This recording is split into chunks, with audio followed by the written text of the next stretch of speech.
Jacqui-Lee Pryce for Shadowboxruk UK. Oh my God, Nigel Travis in the house!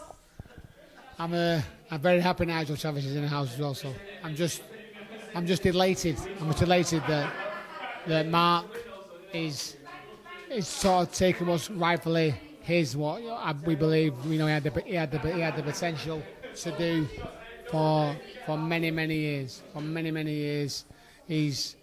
I've used this word a few times, but he's an enigma. The kid can do anything and can do things that no one else can do. I do honestly believe that the kid's special, and the fact that he was an underdog tonight is amazing in my eyes. I certainly thought it was at least a 50-50 fight.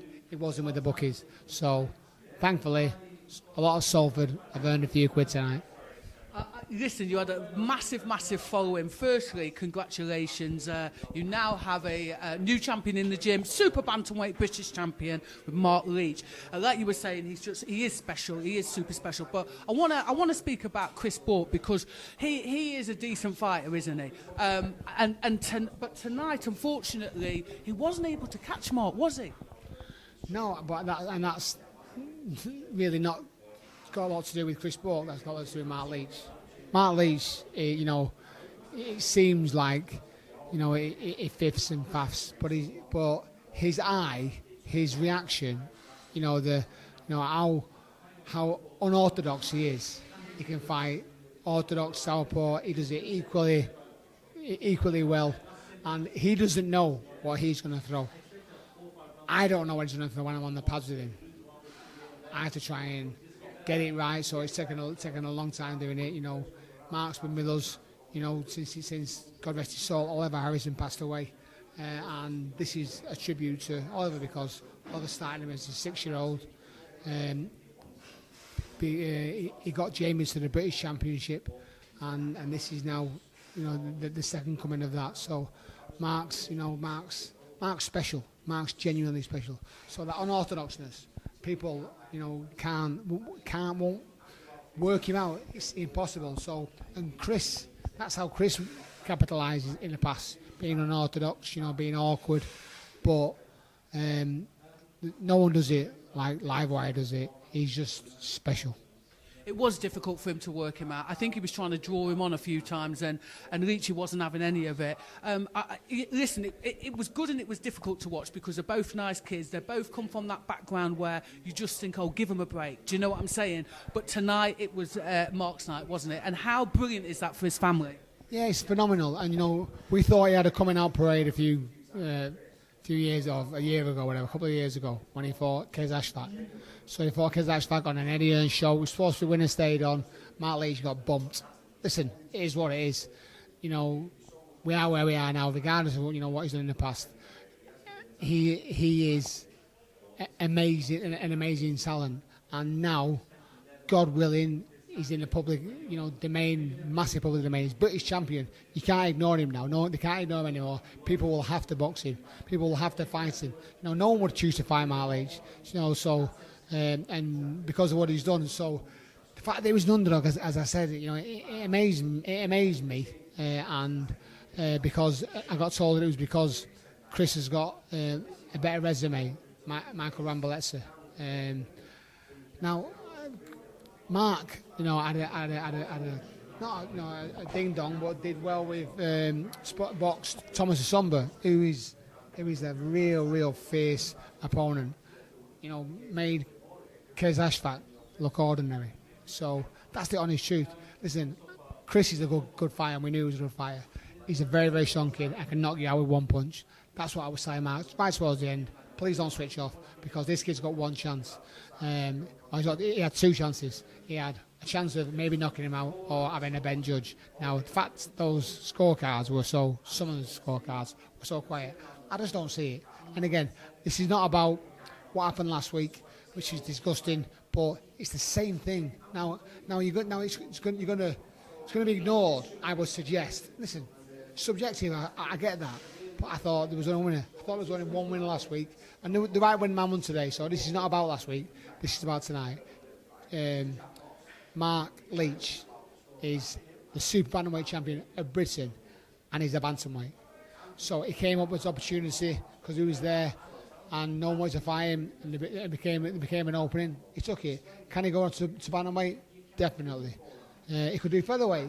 The kid's a phenomenon. Pound for pound in the gym, he punches as hard as anybody. But listen, him, his fiance, his children. It's just a great story, and hopefully they can start securing some future now together. They're getting married in a few months, so.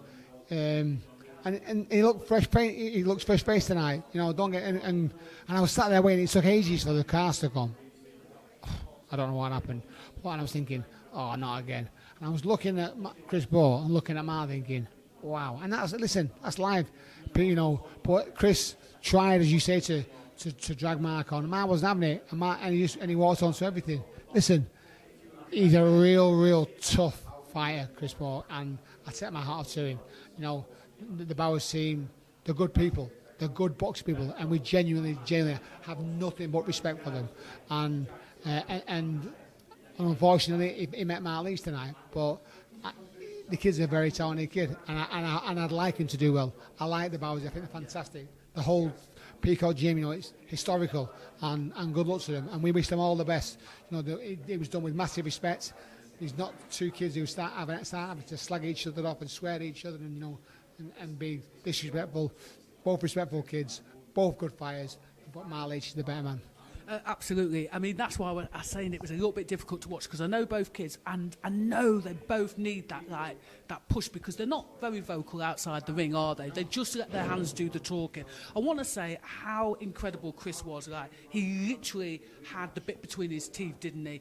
And it was a masterclass in not just boxing, but in outwitting each other, because Marc, at some stage, I think, was looking for a big shot, and then when that didn't work, it was like, okay, he had a little plan B, plan C, plan D. Would you agree? And again, and that's not, not claiming to be,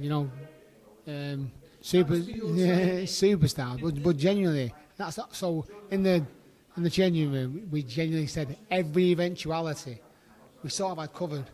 This is the first time the lad has had a camp with no work. It's the first time in his career he's had to work. He's had nights in a warehouse doing warehouse work, and then he had to go home for a couple of hours sleep, then come to the gym, work, then go and pick his kids up from school, whatever. So that's hard work, And the kid's a father of 4. Missy's looking after the kids. That's hard work in itself, and he deserves a medal for that anyway. But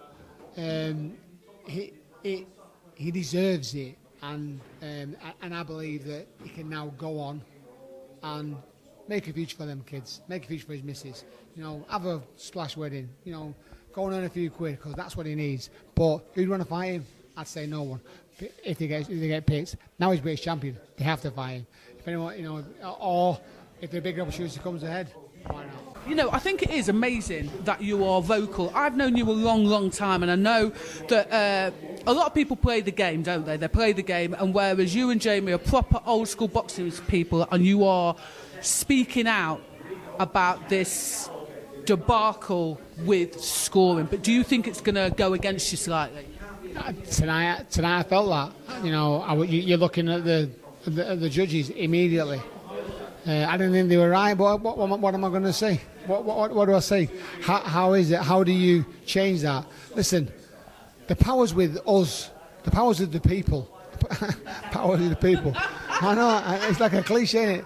But we are this. We are the people. We are the boxers, and we shouldn't accept it. What night? And we can't accept it. But you see, but we've got an unjurisdicted sport, if that's right. We're run by a firm of people who look after themselves, who investigate themselves. That can't be right. There has to be something independent to say, listen, that's wrong. And so, I'm a firefighter. I've got the greatest job in the world. But if I fuck up, if I don't put a fire out, then there's a mistake like that. What happens? I get an absolute bollocking. I get dragged in over the corner and say, "Are you mad?" So that's right. If I'm failing at my job, if I do something and it's wrong, and it's categorically wrong, if I've made a mistake and it happens in the fire service, mistakes do happen. and God willing that no one dies by it, you held your hands up and said, that I made that mistake because. So as long as what is the justification from going from two judges going against a kid who should definitely be the undisputed world champion today? But that's the magnitude of it. We're talking about the undisputed champion, and they fuck it up. They mess it up. Sorry if I swear, because I know that I'll get a kick in the nuts from wherever my missus. Your missus, I was going to say that there's nobody I want to wear, because look, honestly, Nigel, I've never heard you curse so much when you're like after the fight. But you were right, and the thing is, it does need people like yourselves to start speaking out, because let's be fair, it's going to put people off, isn't it? Without a doubt. Listen, I've got a gym full of amateur kids. I train them 3 times a week, and they're in the Moss Side area, which is a tough area. There's a lot of negativity there, and they're in little different games, and they're on the game doing bad things. And I'm saying, get out of the game, come with me, let's do this, let's go this. We're going to do this sport, you're going to love this sport, you can change your life. And then they see my other boxer who's a professional, Jack Catterall. He says, you told us that this would happen, and what do I say? And they go, Coach, do I really? I'll stay in my game rather than being in your game, if that makes sense. And it's a bit subliminal, that, and I'm not trying to. But kids need honesty. If I lie to my kids, like my coach, as you know, Mickey Carney, never lied to me. My father never lied to me. Tell me the truth. I didn't want to hear it. I don't want to hear it. They tell me the truth. Dave Langor, my amateur coach, who was Jamie's amateur coach, Henry Finney, they tell you the truth, and it needs to be told the truth. So how am I? It's a lie. People are lying. I'm going to smash his head in, let me tell you. Do you know what it is? Do you know what it is? I think because we both come from being under Mickey Carney and stuff, that we speak the truth. And here's the problem, because also as coaches, you have to tell people the truth. And I think what's happening these days, Nigel, is people are like, they don't want to say anything, they daren't say anything. Do you know what I mean? But I think reading from social media, everyone appreciated you speaking out. I agree. And listen, I've never seen a wave that's what's going on at the moment. Public opinion is massive. But even after that, I'm still not satisfied. So public opinion's happened. They can see the abomination of a result, let's say, and then and the public outcry has been terrible. So they have an inquiry, or the investigation, I believe. They investigate themselves, I suggest. So they investigate themselves, and they come out with a solution that a judge's scorecard on a majority decision didn't negatively affect the outcome of the fight. It did. So one judge who's been a sacrificial lamb binned, but the result stays the same. How can that be? Because of the uproar. How can that be? The one judge who's been given is now a sacrificial lamb, is gone, or he's been demoted, let's say. But I have a problem with the other two cards. Even Howard Foster went with Jack Catterall, 113, 112. So without Jack Catterall knocking him over, it's a draw. What the fuck? Not a chance. Not a chance was there a draw. Yeah. But listen. This is about Marc Leach. But the frustration's still there. I understand. Just on that scoring stuff, what is your suggestion? Because here's the thing. You and I know, Nigel, right? You and I know that when somebody hasn't won, they know themselves, don't they? But what it's not the Josh's fault. It's not his fault. He shouldn't have to police himself in the ring. But we do know, coaches know and the fighters know, don't they, when they've lost or won? Yeah, definitely. And listen, and this is not Josh's fault. Josh has done his job. And for him to get death threats, his missus, his fiancée, it's disgusting. And I've got no respect for that at all. And it's not Josh's fault. It's the board's fault. And the board needs to fix up. The board needs to sort themselves out. That's the end of it. Genuinely. It's not. They have to keep their own house in order, because it's not in order. That's the honest thing, in my opinion. And even tonight, I felt a little bit aggrieved by the scores. Even tonight. And listen, my boy won. Marc Leach won, deservedly. But there has to be a more definitive way of scoring and that everyone knows. If you could sum Marc up in one word, the performance tonight, what would it be? Fucking ace, that's 2. Thank you very much.